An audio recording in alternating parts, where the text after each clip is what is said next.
Good evening friends. तो आज हम लोग स्ट्रेट लाइन से रिलेटेड कुछ क्वेश्चंस करेंगे। प्रीवियस वीडियो में स्ट्रेट लाइन के जितने भी इक्वेशंस के फॉर्म्स थे उसको हमने देखा था। इस वीडियो में कुछ क्वेश्चंस कर लेंगे ताकि कॉन्फिडेंस आ जाएगा।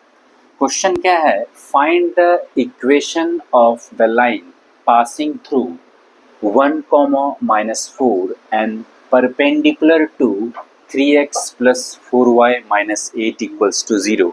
क्या बोल रहा है? एक इक्वेशन बनाना है एक लाइन का जो इस एक पॉइंट से पास हो रहा है और इस लाइन के परपेंडिकुलर है।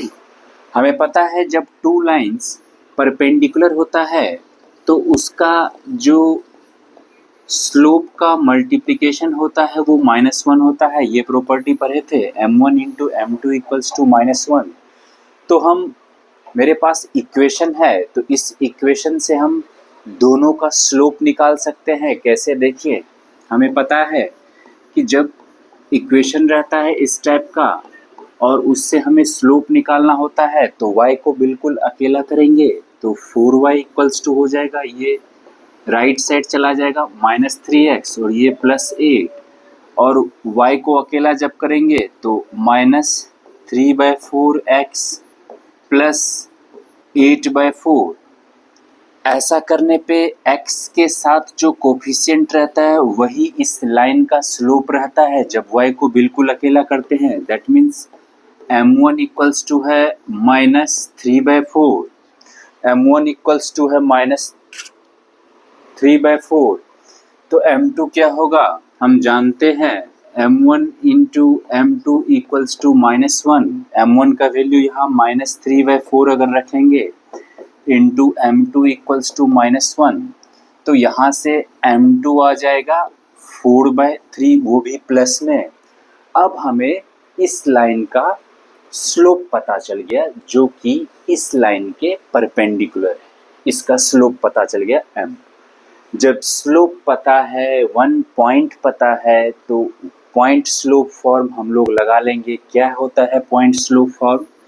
y minus y1 equals to m into X minus x1। यहाँ पे 1, -4 क्या है? पॉइंट है और जो स्लोप है वो है 4/3। पुट कर देते हैं।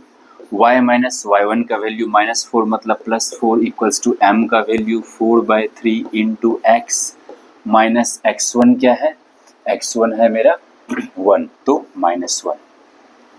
अब इसको इस तरफ करके और फिर मेरा इक्वेशन बन जाएगा। इसको अगर क्रॉस मल्टीप्लाई करेंगे तो ये क्या हो जाएगा?